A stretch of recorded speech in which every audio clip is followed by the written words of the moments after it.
recording to this. Okay, great. Okay, yeah. So John is going to be our facilitator, our moderator.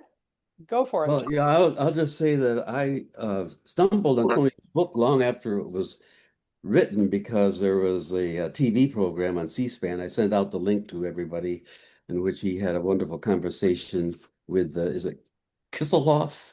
Get Kisselhoff. Yeah, and who worked with his father, Alger Hiss, and it reminded me of the events back in 59, 60 when we came to campus and all of that.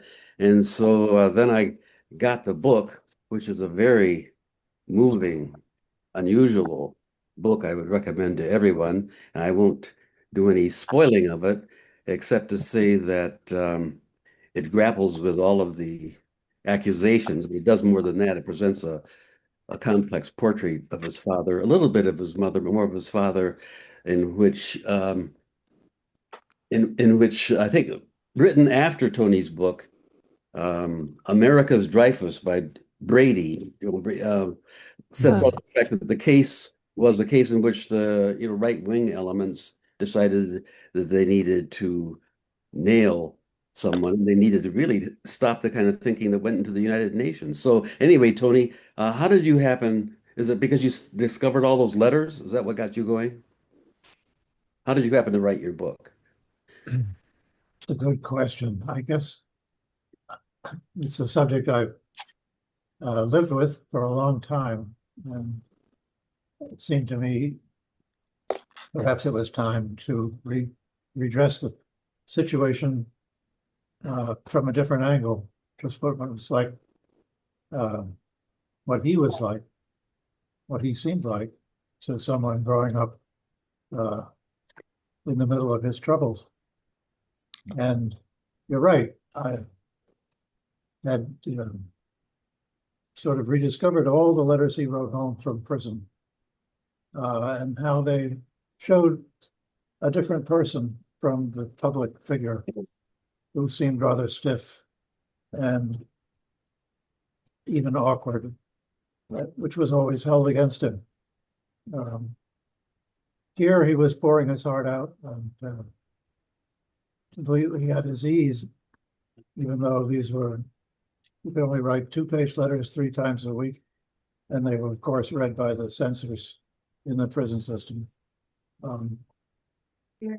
But they were beautiful letters, and he's made a point of devoting a bit of space, at least, in each letter to me, and he would always print those portions, whereas he wrote in handwriting portions to my mother. I saw that he was doing his best to be a good dad from a distance.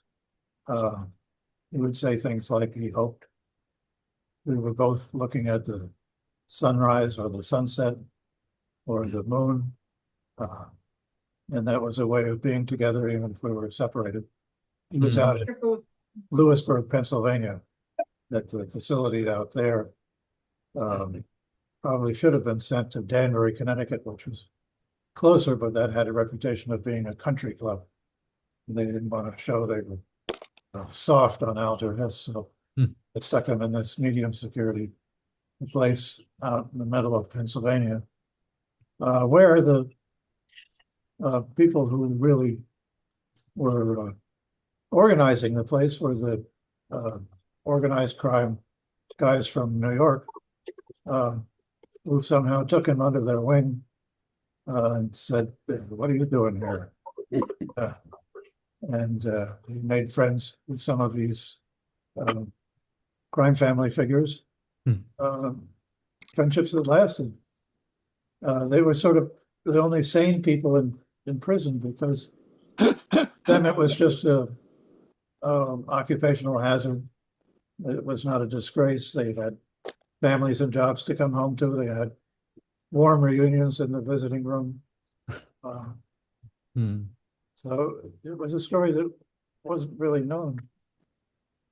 Well, one thing that comes out is his desire to help people in a one-to-one level, but also he was sort of fascinated by the idea of helping people en masse, all humanity in the same way of peaceful and negotiations and all that sort of thing. So he was very consistent that way, but I'm really struck by the fact that he donated so much of his time, effort to teaching a young mobster how to read, which went on for quite some time because he was dealing with an illiterate person. And he charts his success, the steps that he engaged. You might talk a little bit about that. The He was backward. a recurring figure in these letters. Yeah. He had come to Alger and said, I was a boxer. I can only speak with my fists. I never learned how to read and write properly. So they wound up using some of the textbooks that Connie and I had used, but several years earlier. But he was first introduced as the beginning reader. Then he became the middle reader. Yeah. Finally, there was the triumphant day that he was able to write a letter to his wife completely by himself. And then he was released earlier before Alger was. And he said he would miss his, what did he say? Turbulent and energetic and bright spirit. Now, So one never thing know quite who he was, although did you figure out? it was he could receive 7 letters a week and write, as I said, 3. And my brother sent him a postcard once of some a postcard of a portrait, a Renaissance portrait of a young Italian soldier. And Alger said, well, that's exactly what he looks like. So that's as close as we got to identify. Mhm. Now, you also you present your father as sort of um, weakening or almost sabotaging his own case because he was such a stickler for the law and thinking that the justice system would back him in the end, that he made several decisions that if he hadn't made them, he probably wouldn't even have been imprisoned. Yeah, he was not savvy. I don't think he had any built-in sense of danger if he had any shortcomings. Hmm. And yes, after his first trial, which was ended in a hung jury, his lawyer, who was the smartest criminal lawyer in the country, named Lloyd Paul Stryker, said, I can get you hung juries from now until the end of time. This was already at a time when the Cold War was beginning to be fomented, and he was portrayed in a lot of the right-wing newspapers as a dangerous person. But Alger said, no, I don't want hung juries. That's not good enough. I want to be exonerated. So he fired Stryker and hired this old gentleman from Boston. He'd hoped that the trial could be switched from New York up to Vermont, which was a vain hope, and that this kindly gentleman would be someone Vermonters would like. Of course, the trial was not switched. The judge was switched because the man who made his reputation pursuing Alger Hiss was a young congressman named Richard M. Nixon from California. And Nixon said that the judge had been obviously not up to the job because he didn't convict. So they brought in an older judge who was definitely unsympathetic to the defense. So he had a lawyer who didn't really know how to handle things. But from the very beginning, it had been that way.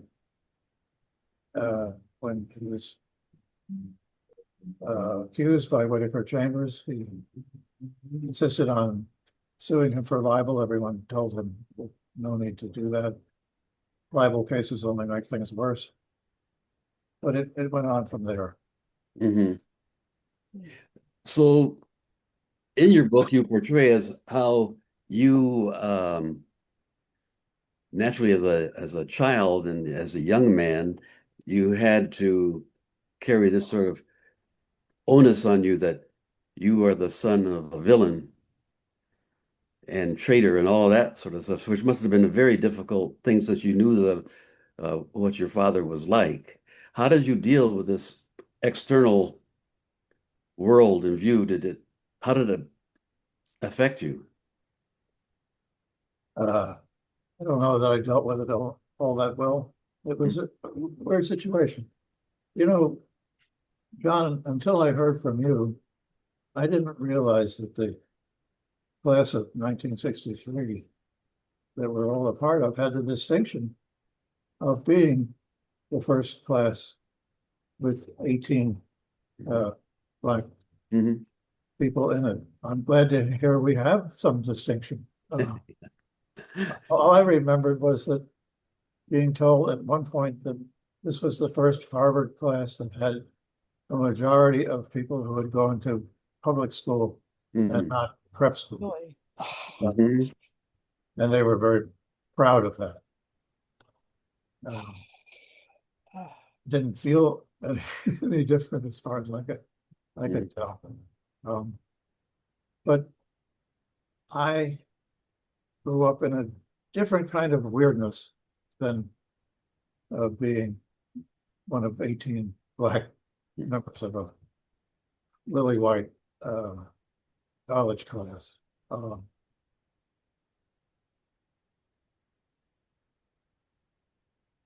Before my father's troubles had begun, he was in New York to be president of a foundation. My mom had gotten a teaching position at the Dalton School where Connie and I were classmates. And I was enrolled in the first grade along with Connie McDougal. And I had already been there, Tony, since the 3-year-olds. oh, well, okay. I knew you would not be. You were a new boy. Anyway, I was new and I really enjoyed the class. So my mom and I were both part of the Dalton School. Okay. I would like to say something about now. John asked you about the burden you bore being Alger Hiss's son, but I recall at Dalton, at least from my point of view, that was not really any kind of a taint. Most of the people, at least that I was aware of, thought that your father was being improperly treated, and I remember that you used to write on the blackboard, the Family Eagle. Do you remember that? I do. Which was Yes. kind of your newsletter about your family. We thought that was perfectly normal. At least I did. And I also remember Delph's Daily Date. Do you remember that? I'm sorry? Delph's Daily Date. I hadn't thought of that for a while. But that's a separate issue. But tell me if I'm wrong that within at least Dalton, you did not carry that burden. Is that right or is that wrong? It's both from right your point of and wrong. Because, Okay. when my dad's troubles began, yes, everyone at Dalton was sympathetic, and I was encouraged to stay on, but my mother was not allowed to continue teaching. Really? I didn't even know that. That's because she was now the notorious Mrs. Alger Hiss. Ah, So it was this odd split down the middle. My life continued very much as it had. Her life was completely turned upside down. how did I not know that? That's horrible. Yeah. And for several years, she couldn't get work because she was this notorious figure. Finally, she was hired to be a salesperson in a Doubleday bookshop at Fifth Avenue and 52nd Street. But she had to work in the basement because they didn't want her face to be seen. Right. So if you know the movie Death Set, one of the Tracy Hepburn movies, not a great movie, but it's about the computers replacing fact checkers at Time magazine. But what it conjures up still is the sort of camaraderie among office workers that existed back then. And there was this nice feeling in the basement of Doubleday Bookshop. But on the other hand, her take-home pay was $37 a week, which even then was not very much money. So on the one hand, here I was with all my Dalton classmates, most of whom were pretty well-to-do. And on the other hand, we were basically trying to just keep going financially.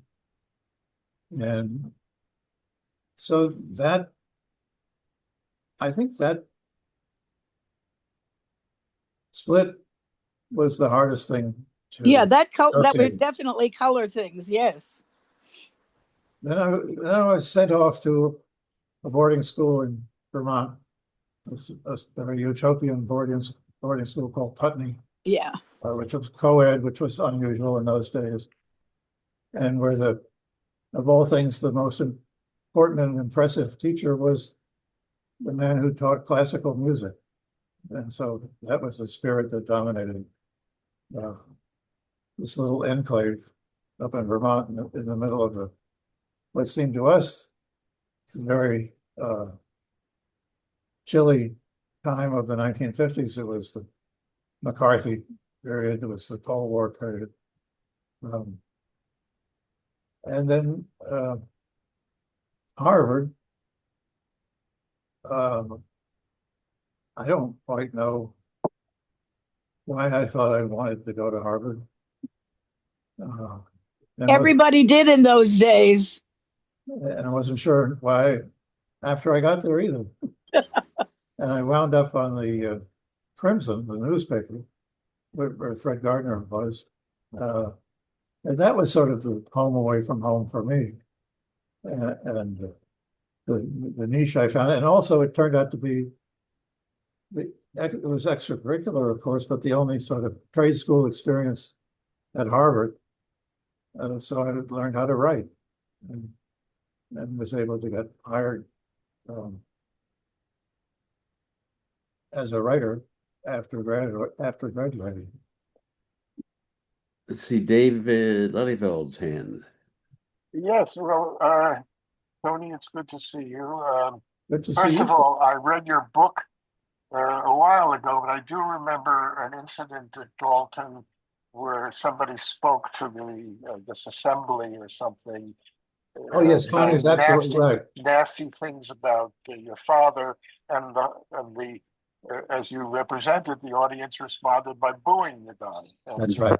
So you had a solidarity of support. You know, my memory of you, we were in Adam's house in the same entryway and all of that, was we sort of competed to be funny. There was a lot of just jokey stuff, and you used to put on a pompous British accent and all of that. But at one occasion, your father visited, and I sat in your rooms there with your roommates and him, and he spoke so beautifully about, if I'm remembering right, keeping and flying pigeons in Baltimore as a young boy. Is that right? That's my memory of him. And it was sort of lyrical almost. Sounds right. Yes. I remember our classmates, Andy Weil and Lee Auspitz, were great practical jokers. And they always were able to fool me. They had canister, which they claimed had peanut brittle in it. But when you opened it up, it said it had a spring in it, which bounced out. And my dad and I went to their rooms, and they said, gave him the can and said, would you have a piece of peanut brittle, Mr. Hiss? And I thought, oh my God, about to. Of course, he opened it up and there was peanut brittle inside, which he had. So thank you very much. But Connie was right. Back in Dalton, there was a student assembly that was addressed by politicians, one of whom was a local Republican Congressman, Couder, who sort of gave a stump speech in which he's sideswiped Alger Hiss and got booed to his astonishment. And later said, oh, well, his apology was, oh, well, if I'd known he was in the room, I wouldn't have said it. So that was, again, weird threads that people would weave in those days in order to stay afloat. I like the wonderful link you make with was it an Egyptian parable about the man who drinks the water? He has kept healthy water, and everyone else in the civilization around him or the city around him has drunk bad water. Could you remember that one? Could you tell that one? It was such a powerful tale. Yes, it's about a citizen of somewhere who somehow is warned that the waters will be changed at a certain point. So he hoards as much water as he can. And after the waters are changed, everyone's point of view has suddenly changed, but they're not aware of it. And his understanding of life remains the same. But suddenly he's considered crazy because he's saying things that don't agree with what everyone now has come to believe without even realizing it. And finally, the loneliness gets to him, and he starts drinking the new water, and immediately he forgets himself, but is welcomed with open arms by everyone else and said, at last he's returned to normal sanity. Yeah. So it felt very much like that in the 50s for me, but it was a particularly odd kind of situation because I didn't really have red diaper babies as a niche because Alger's whole point was he wasn't a communist. He was a New Deal Democrat, an FDR Democrat. And sort of no one else was quite in that odd position. It wasn't that he had been a communist and was not ashamed of it. He had not been a communist and was not ashamed of it, but he became in the public eye the most notorious, not only communist but spy and traitor, the Benedict Arnold of his generation. Don't you think the forces that Nixon represented, they were so frightened by the notion of an effective United Nations that they would smear anybody if that would help them? Well, that was part of it, I think. Yeah. John, very much so. Alger had been, in fact, the first Secretary General of the United Nations, the organizing conference in San Francisco in 1945. And had Roosevelt lived, the point of the United Nations, and as far as FDR and his people were concerned, was that it was an opportunity to take the New Deal on the road and do for the rest of the world what the New Deal had done for the U.S. Now, of course, we know the New Deal was not perfect. Race was one of the areas in which they really stumbled. But they, on the other hand, did pull the country together in many different good ways. And the thought was that that was now a time to help the world out of poverty and out of colonialism. And that vision was, yes, certainly not the vision of the Nixon and his and the people who were backing him. And the whole idea was that if you scared people, they would change their tune. But that was in a way fortuitous, because the man who denounced my dad, Whittaker Chambers, denounced a lot of people. But they were either savvy in a way Alger was not, and just never bothered to even respond, or B, they were too important, and no one would take the charges seriously. So Alger fit the bill. And it was also part of his, as you had said at the beginning, John, he thought the system was there to serve us well, to exonerate us, to do justice, and that all he had to do was follow the rules, and everything would come out well. Well, Whittaker Chambers is he's like something out of a a Renaissance villain of a sort, with his changing of his name, closeted homosexual who some people said that I think it was did you read the Brock Brower piece on your father, where they traced some of they theorized that Whittaker Chambers felt spurned by your father. Anyway, he's a completely Iago type creature, but he had a lot of apparently some sort of attraction to people. I remember when I worked for the Chicago Sun-Times, the editor-in-chief, Jim Hogue, was saying how Whittaker Chambers, when Jim Hogue was at Yale, he said, "Oh, Whittaker Chambers, he's a a seminal figure in my life." So he had these, Oh, that, he's adored by many people. yeah, Posthumously those like awarded, William Buckley.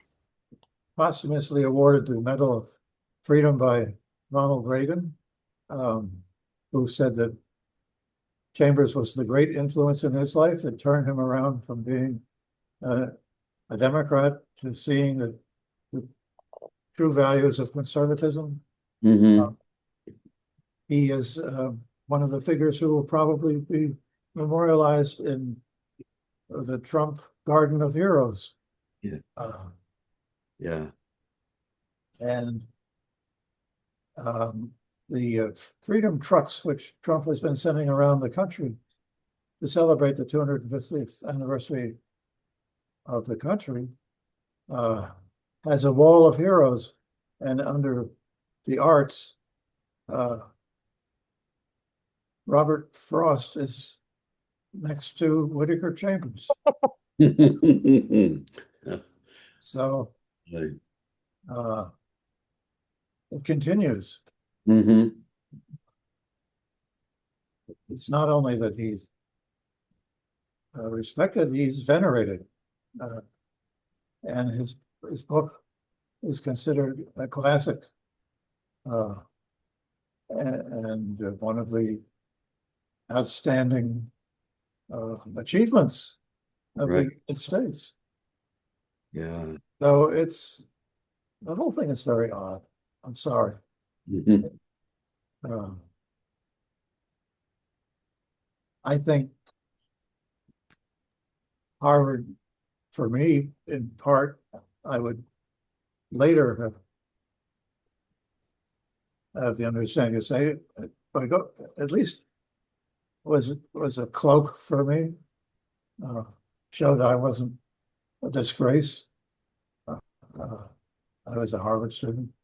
The fact that I got hired at the New Yorker magazine afterwards was also a way of saying, well, I still have some validity. And I also think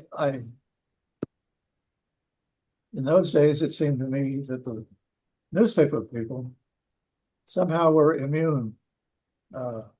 They were sort of like uh, the clownfish that could swim amongst the poisonous tentacles of the anemones and be immune. They didn't get attacked. So I thought if I was a reporter, then I had some immunity. Connie has her hand up. Yeah, I have a question. I'm not a statement and a question.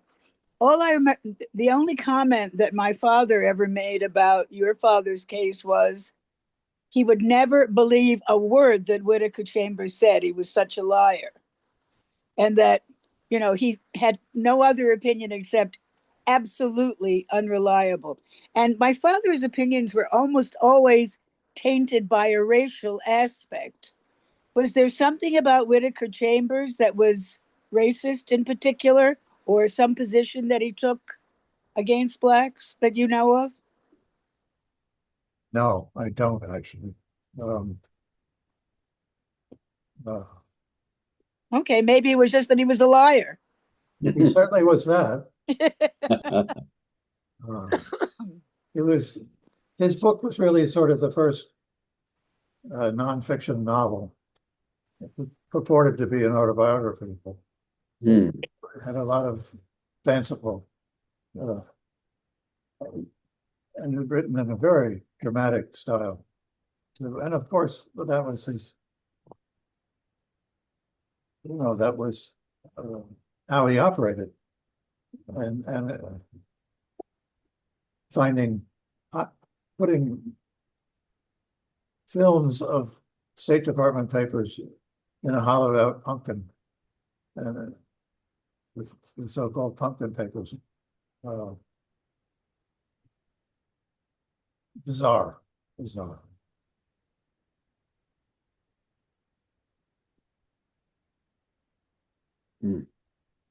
One of the lighter things I read was when your father was working, was it for a stationery company? The Smith? What company was that?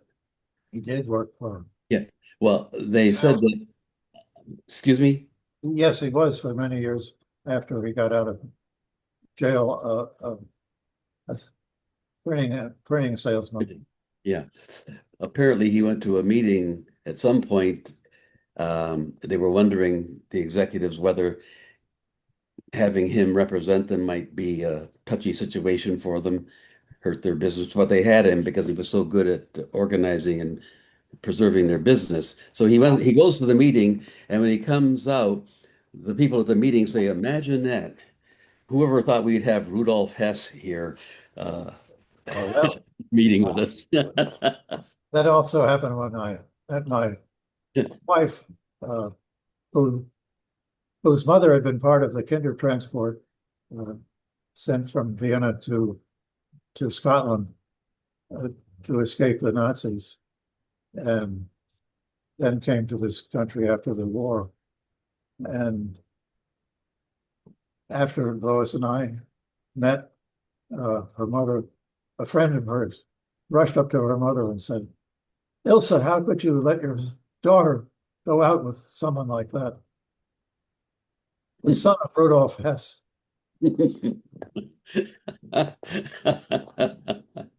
Hey, Fred. Hey, Tony. When I went to work for Scientific American after the Crimson, and Gerard Peele, the publisher, would buy all his stationery from Alger Hiss. And I think he had a network of friends. And Peele was a Harvard overseer, and he had some good friends who stayed loyal to him. We did indeed. That is absolutely true.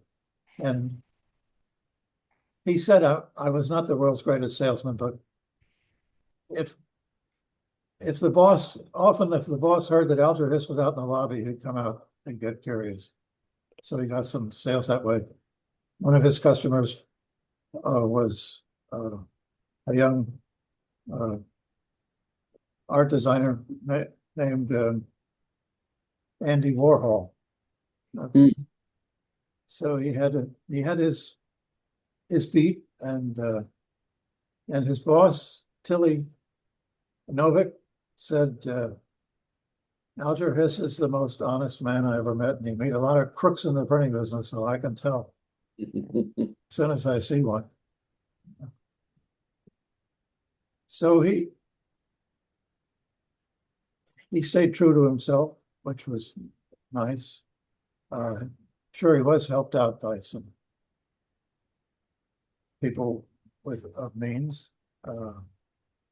Recording in process later. I'm sorry?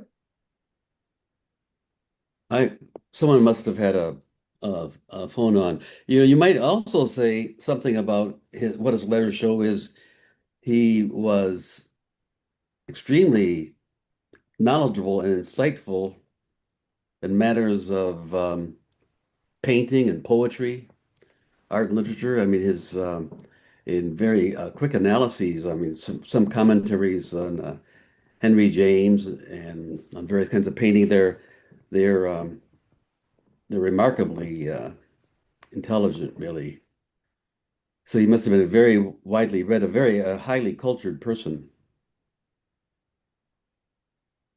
Yes. He took the arts very seriously. He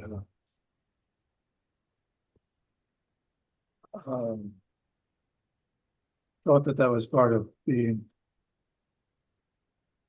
grown up. And he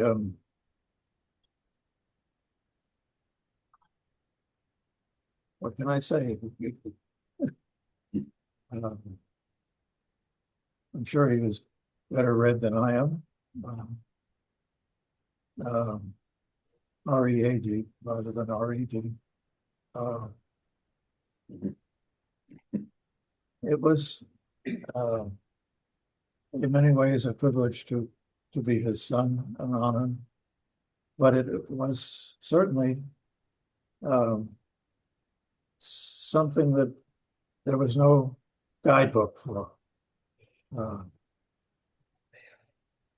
I think, as I was talking about her earlier, my mom was probably the one who had the worst of it. Right. Partly because he was such a someone who didn't feel danger. She had to be the sort of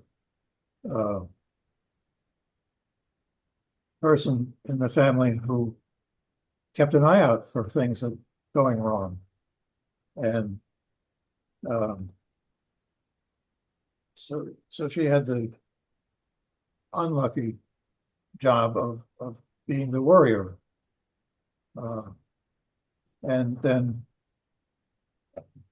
after he came home, the marriage foundered, and after they split up, I think they never divorced, but they never got back together. So I think she was the one who was really more isolated.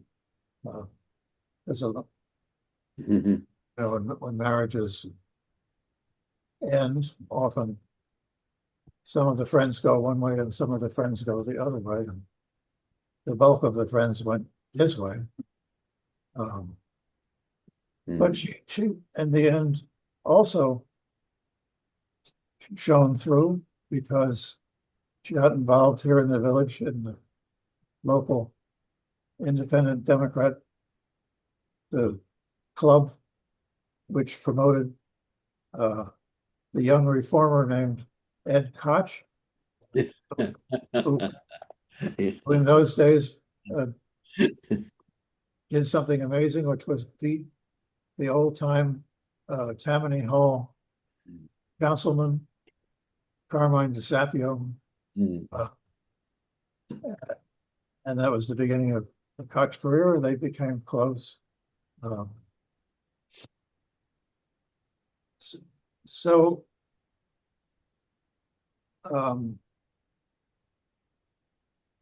she came up with something that was very important to her that she could do and did well.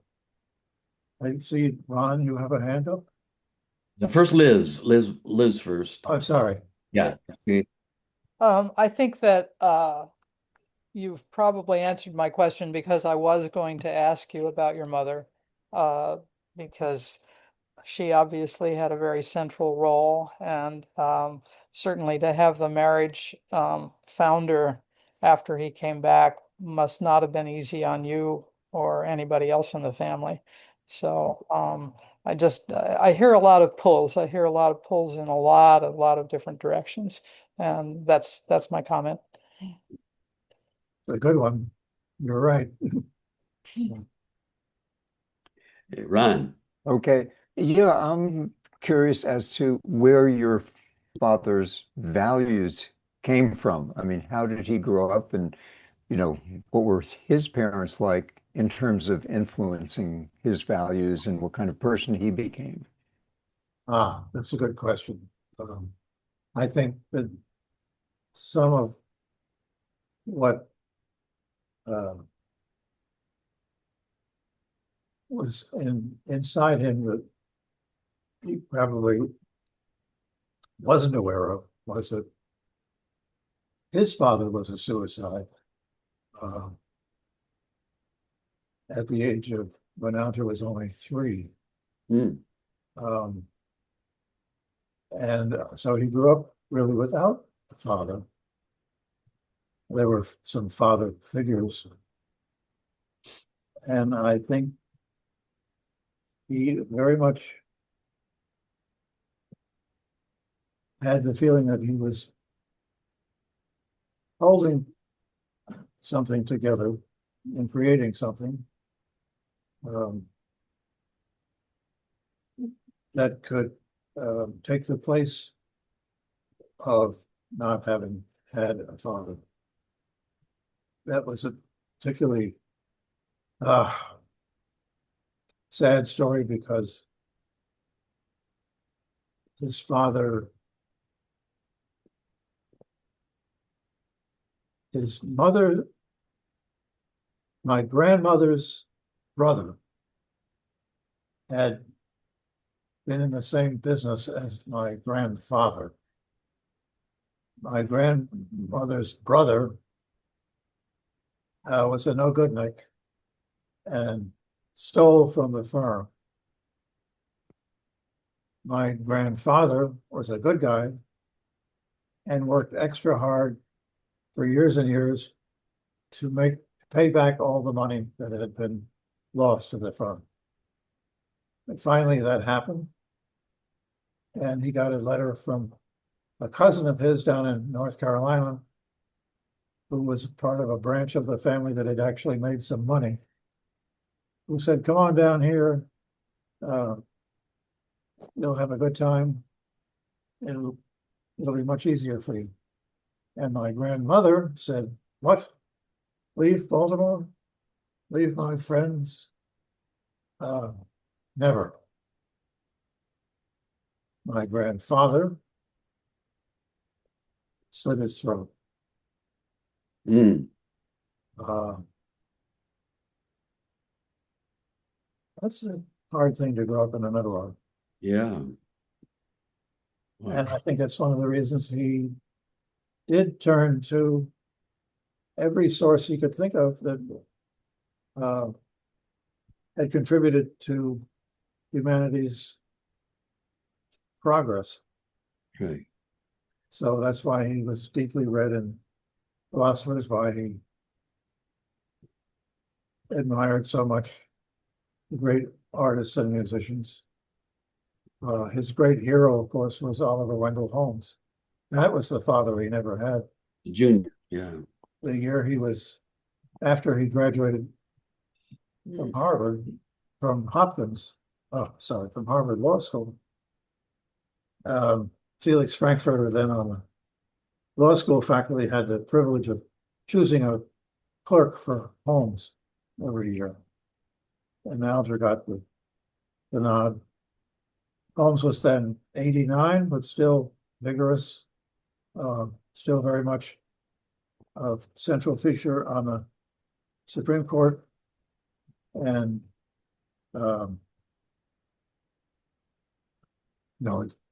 apocryphally, the story is that he was almost at that age, was walking down the street with a friend and said, and a pretty young lady passed by and he said, "Oh, to be 80 again."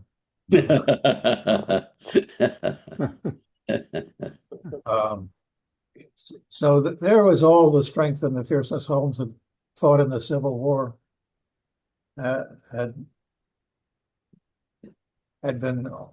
was about to be left for dead on the far side of the Potomac River, and said, "I'll never get across the river." And a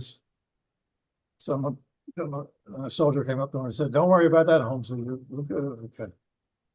But he survived that. He was the great dissenter on the court.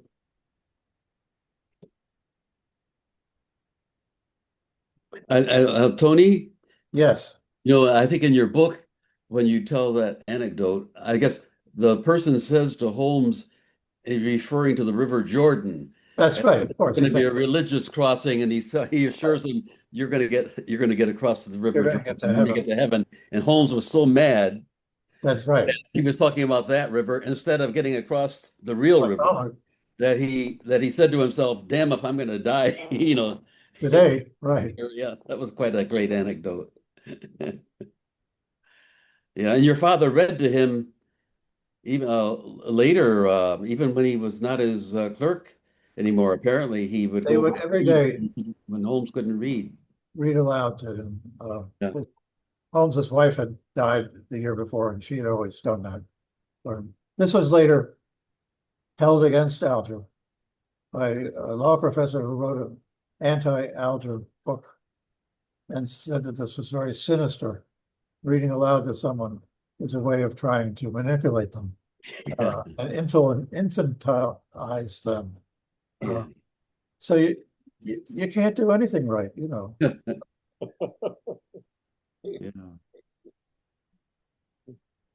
that's right. Well, does anyone else? I think I started writing environmental books because I thought, again, that would be something safe to do. Non-political, haha.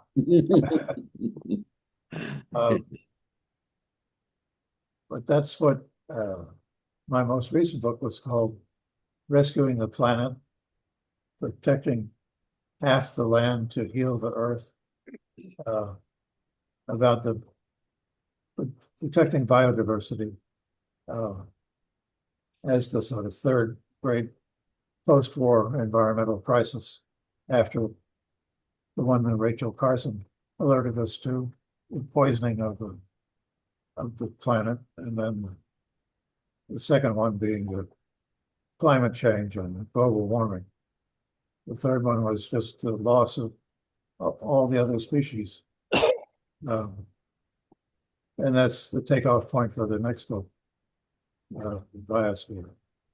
Well, as you've learned about all this, what do you have any? Are you optimistic about the chances of people to learn how to not ruin the biosphere? Oh, sure. I think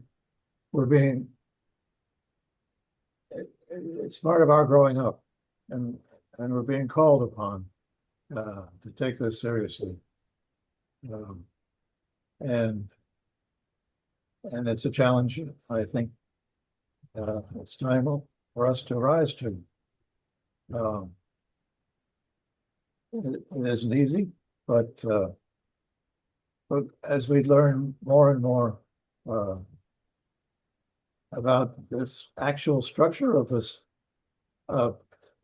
place that we have been born into, it's just astonishing how intricate and how intelligent so many of these life forms are. And you know, part of it's just the fact that every second breath we take, there wouldn't be the oxygen for it if it wasn't for this astonishing oceanic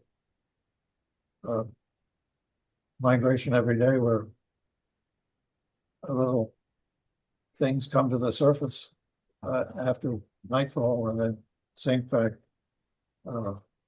when the day breaks. But it's also humbled us in ways to figure out that other species can do so many of the things that we thought only humans could do. That even the lowliest of cells can choose to squirt one way or another. It isn't just pre-programmed. So it's a time that I think is taking us some getting used to, but that we're beginning to get better at being citizens of the biosphere and just part of the parliament of life. So yeah, Hey, Hempy. I'm glad so many of us, Yeah. even at our age, are still around. Yeah. About it. Hampy, you're not Hampy, you're muted. Muted. You're You can unmute him, right? No, I There can't. it goes. Yeah. there you go. Tony, what you were saying made me think very much of my newest guru, who is Christine Webb.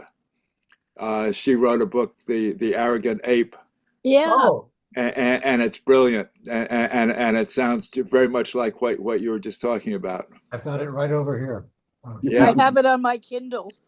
yeah. Isn't she wonderful? You It know it makes me think that's another humbling thing that's happening to humans, and in particular to human males, who have been knocked from a lot of pedestals. And here's another, that we're not so unique in the animal kingdom. That's another blow to our self-esteem. we've had a lot of blows recently, right? Hampton, do you know this? No. I just discovered the book about 2 weeks ago, and I listen to Audible books while when I go to bed and when I wake up during the night, and I've just spent 2 weeks with this woman. She has a very soft voice, and it helps me get back to sleep. But she's also absolutely brilliant, particularly the second half of the book, I think. And when is your new book coming out? Well, it has to be written first. Good answer. Details. I hope a couple of years from now, and I hope we'll all be here to read it. I hope so.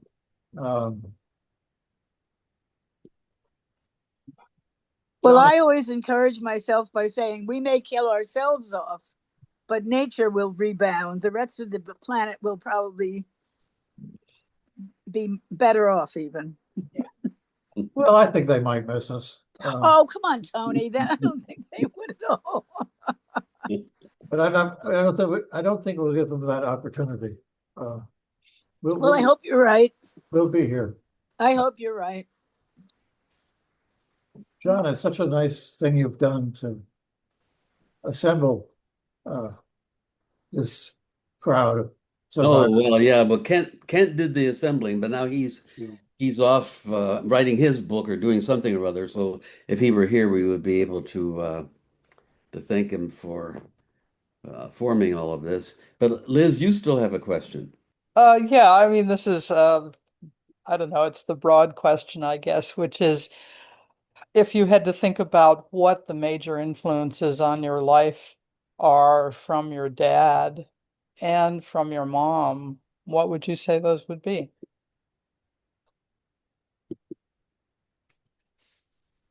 I think all of us have been through, at this point in our progression through the time allotted, have seen so many situations that we never anticipated, and either done pretty good with them or not so good, but got through them. And I know I still feel guided in many ways by the lives of my mom and dad. I think for a while it was easier for me to glamorize my dad and to be impatient with my mom. But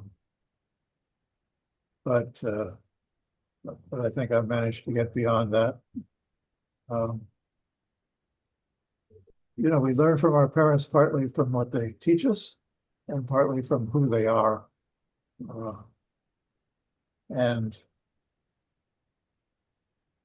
the thing that was, I think, both helpful and confusing to me was that all of this was happening to me at a young age in the spotlight, because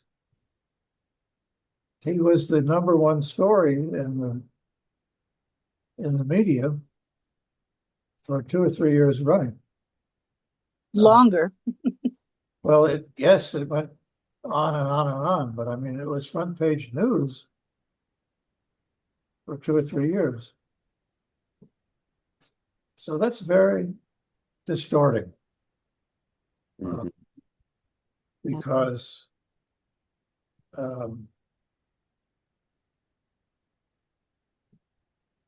that kind of attention is a glare. It doesn't illuminate. It dazzles.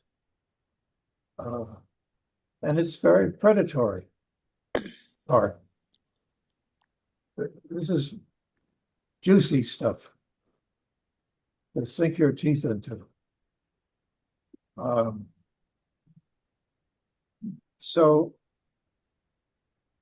that's one of the characteristics of us being a social species that we haven't yet quite come to terms with.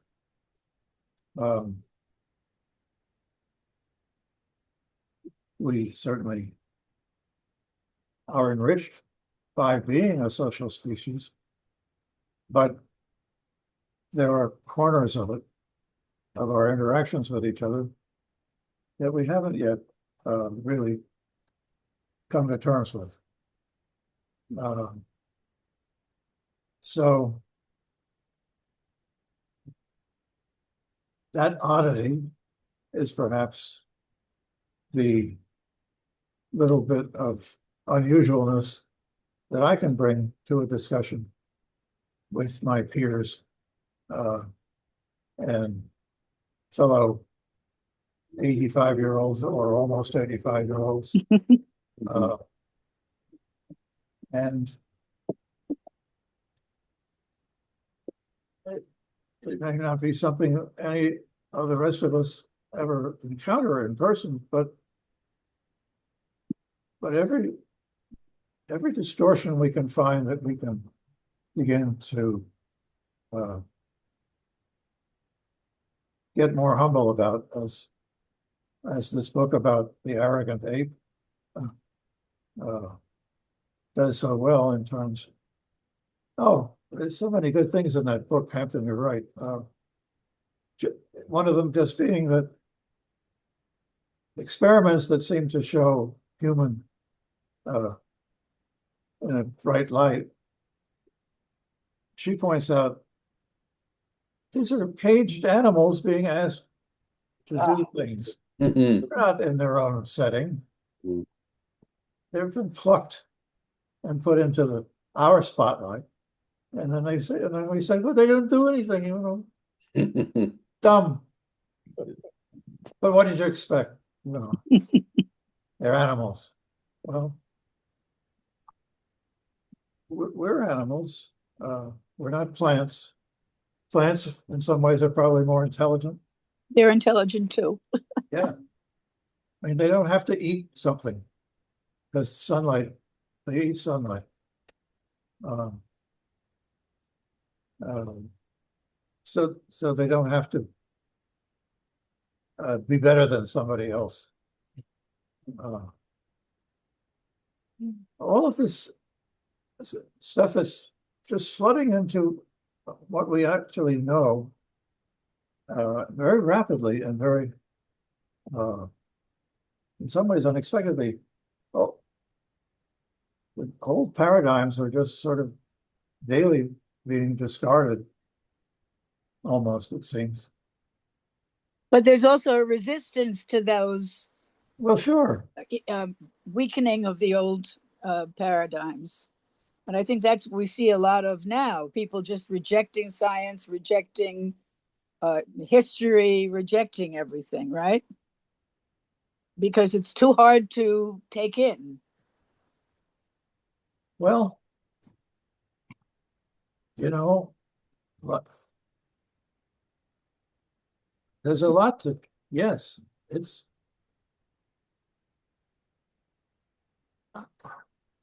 what can I say? It's one thing to be told that humility is a virtue.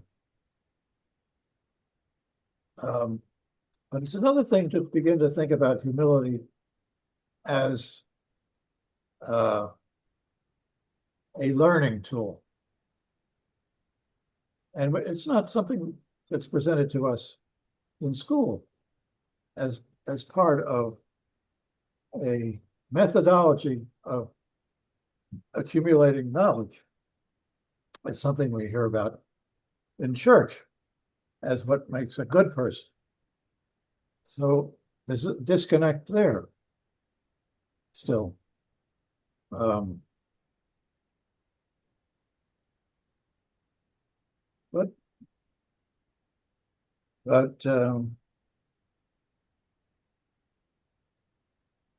But we're all faced with these things, and we're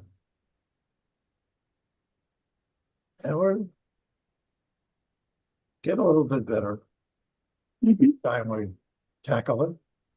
So cumulatively, there's a lot to be hopeful for.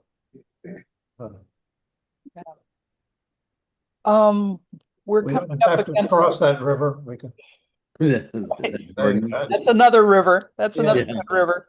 Many Yeah, rivers to cross. yeah. I think we're about at our time. Mhm. And Tony, I just want to thank you. And obviously, if you want to join our group, just let us know. So how does this get promulgated? Does it go out live or? It's Email. There's what do you call those things? Apple Podcasts, right? Podcasts. Yeah. Isn't they go into podcasts, at least when Kent was running it, there are dozens upon dozens of podcasts of our meetings through Apple and other places. Now, I don't know, since Kent left a few months ago, I don't know exactly where these new ones are going, but apparently the people who know about computers here are able to stick No, them someplace. tiny Stick bit them about someplace where computers. they'll be around. No, I think Right. at the moment they will just be uploaded to YouTube. because YouTube is infinite storage, and we can just have a YouTube account. Ah, Oh, good. Yeah. Yeah. So And that- they're easy So to access. we're about That's to good. create that. We're about to create that YouTube channel and see how it goes. So at what point will this be available to people? probably soon. So, Yeah. And I'll let you know, Tony. I'll let you know. thanks, Liz. Yeah, Liz, Okay. you and I especially should talk. Yeah, right. Because basically Ron is our guru as far as this is concerned. Well, it's And, been wonderful to see some old friends and to meet some new ones. Thank you. This Thank is the Thanks a best lot. college reunion I've ever been to. Oh, Yeah, Although we hope you'll have another one here with us. those are wonderful words. Yeah. Okay. great to Tony, see you've you, spoken Tony. beautifully, and it's great to see you. Yeah, Thank you. I right. gotta plug the book Very- again. It's quite a tremendous book. Right quickly. Yes. The book of Thank There you it so is. much. There it Ah, is. Yep, there it is. bravo, bravo. Nice. Okay. All right, here we go. Okay, care. we're Take gonna care, be out of everybody. here. Okay. Bye for now. Bye.